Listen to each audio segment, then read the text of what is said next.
maging mapagmahal kang Ama, mapagkalingang pastor, at mabuting guro ng iyong pamitan, upang maakayin sila kay Kristo na siyang nagkasaksita mo sa lahat ng tungkuling kagampanan mo.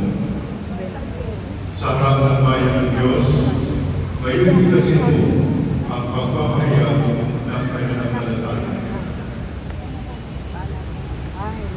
Ako, Reverendo Padre Ramon J.